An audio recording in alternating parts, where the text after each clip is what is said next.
Much to discuss. Let's bring in NBC's Vaughn Hilliard at the White House. NBC News senior business correspondent Christine Romans here in New York. Also with us, PBS NewsHour co-anchor Jeff Bennett and former chairman of the Council of Economic Advisors under President Biden, Jared Bernstein. Vaughn, the president spoke with Kristen for over an hour, so this was a long conversation. Did he signal any changes in his economic plans? No. In the top line coming out of that interview on the economic front is the fact that he has no intention of lowering the 145% tariff that he has placed on Chinese goods entering the United States. Kristen read him a statement from China just last week indicating that they were ready to negotiate and ready to directly interact with this White House and with this administration about U.S.-China trade relations. But when asked specifically about the statement from China that in order to begin those negotiations and conversations, that the president must draw back his unilateral 145% tariff, the president said no, he would not, and saying, quote, "Why would I do that?"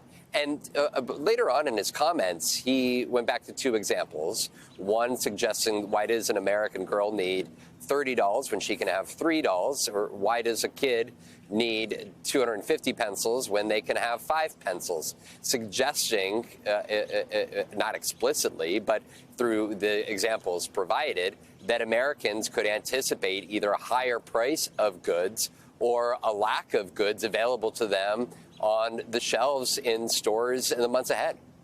So, Christine, we did hear the president say he's not worried about a recession. What is the outlook at this point? Well, I mean, there's big concern about his tariffs and whether they slow growth and maybe lead to higher inflation. And the major banks are really struggling with whether this could be something that, instead of just being slower growth and higher inflation, actually is something really terrible. A recession. JP Morgan puts a 60% chance at a recession. Goldman Sachs and Citi about a 45% chance. But Bank of America says you could avoid one. What does that mean? It means no one knows for sure.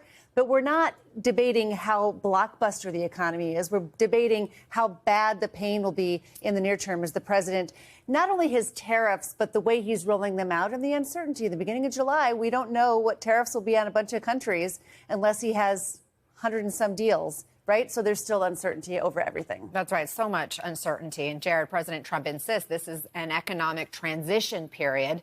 And if you don't like it, blame Biden. Watch. When does it become the Trump economy? It partially is right now. And I really mean this. I think the good parts are the Trump economy and the bad parts are the Biden economy. Jared, your reaction to that logic? Well, my reaction is that if this interview goes well, it's because of me. And if it goes badly, it's because of the other panelists. It's as simple as that. That's what I tell my producers. It's your fault if I mess up.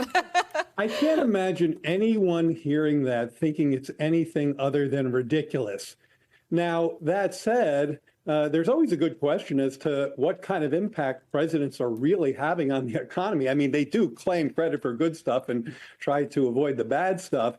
But what's so unique and interesting and troubling about the Trump presidency thus far is that you really can draw a straight, bold line between the problems that we've seen and his trade war, along with his attack on Fed independence and some other troublesome cats and dogs. So this is a case where certainly the decline in the markets, the decline in consumer and business sentiment have been very much a function of this president. Look, I want to make one quick other point. We keep talking about recession probability. I get that. That's a very big deal. But let me just say, from the perspective of working families, if we're growing 0.5% versus shrinking 0.5%, it's going to feel just as bad to them. So let's not over-torque too much on a recession versus what I expect to be my baseline is for much slower growth going forward. Well, I think a lot of people think recession and think unemployment, and I think that's one of the main concerns for everyday Americans. Jeff, the president did acknowledge that his tariffs could lead to higher prices. As Vaughn pointed out, he is doubling down, talking about buying fewer dolls. He's now adding in school supplies as well. Listen. Are you saying that your tariffs will cause some prices to go up? No, I think the tariffs are going to be great for us because it's going to make us rich. But you said some dolls are going to cost more. Isn't that an acknowledgement that some prices will go up? I don't think a beautiful baby girl that's 11 years old needs to have 30 dolls. I'm just saying they don't need to have 30 dolls. They can have 3. They don't need to have 250 pencils. They can have 5. Dolls, pencils. Jeff, is that supposed to provide reassurance to Americans who are struggling to make ends meet right now? Yeah, it's a good question because, look, there is a solid argument that the U.S. is too reliant on cheap goods from China and that we're due for a rebalancing. That is a harder political argument for a billionaire president to make who operates in these sort of elevated airs among, millionaire CEOs and who has a cabinet stocked with millionaires and billionaires to tell working parents that they will likely be able to afford fewer toys for their kids, especially, Anna, coming at a week where many experts say we could really start to see and feel the impact of supply chain disruptions and the president's tariff plan to result potentially in empty shelves in some cases. So yeah, I mean, there will be short-term pain, the president says. But remember, that's not why he was elected. He was elected because the folks who voted for him viewed him as having more credible answers about the affordability crisis in this country than did President Biden. And so the question is, what is the administration doing to really mitigate the affordability crisis in this country? They haven't really answered that question. What they've answered it with is this tariff plan. And economists on the right and left have made the point that the chaos and the confusion that results from this isn't going to bring down prices in the short term. We've talked about economists expressing worries, business leaders, small business owners, all concerned about the economic direction that the country is headed. We've also reported on anxiety among some Republicans in Congress about the economic impact of these tariffs and how it might impact them politically. Yet you have Wisconsin Senator Ron Johnson, who's echoing the White House argument that any financial pain is necessary. Watch. Well, I'm old enough to remember when Ronald Reagan took office and inflation was completely out of control. He and Paul Volcker had to take some pretty bold and swift actions to tame inflation. That included a pretty severe recession, but that's what it took. A 40-year high inflation that has dramatically devalued the dollar. Endless wars going on. It's hard to clean up those enormous messes. So I appreciate President Trump has acted boldly.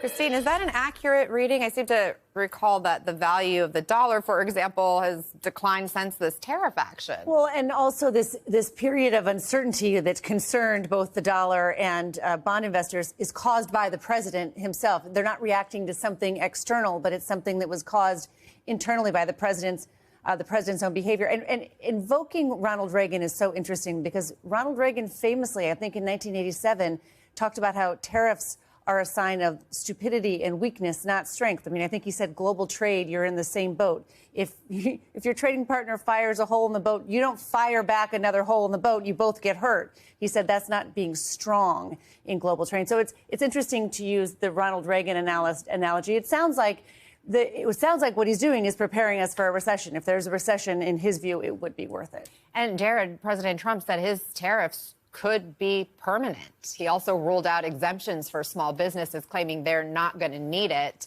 In recent weeks, I've talked to several small business owners. That's not what they're telling me. What's going to happen to small American companies? This is an extremely worrisome part of this. We've already heard a lot of anecdotes from small business people talking about how they just don't have the resiliency, the capital buffers, the ability to switch their supply chains with the snap of a finger.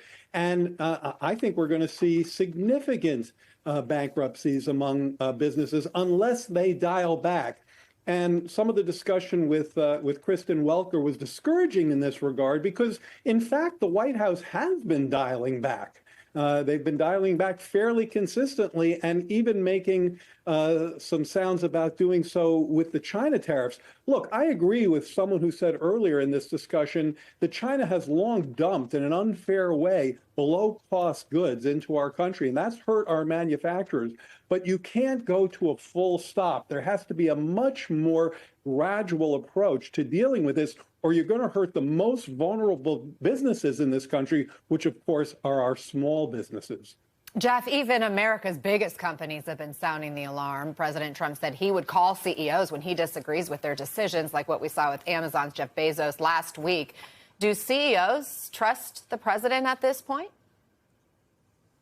Well, if they don't, they aren't saying so publicly. And the other thing about the tariff policy, I mean, you can look at it as an economic tool, but in terms of a political tool, it really does put so much power in the hands of the presidency. The fact that the CEOs would call President Trump and President Trump would call CEOs, it sets up President Trump to be the arbiter of economic winners and losers. And it really distorts the free market.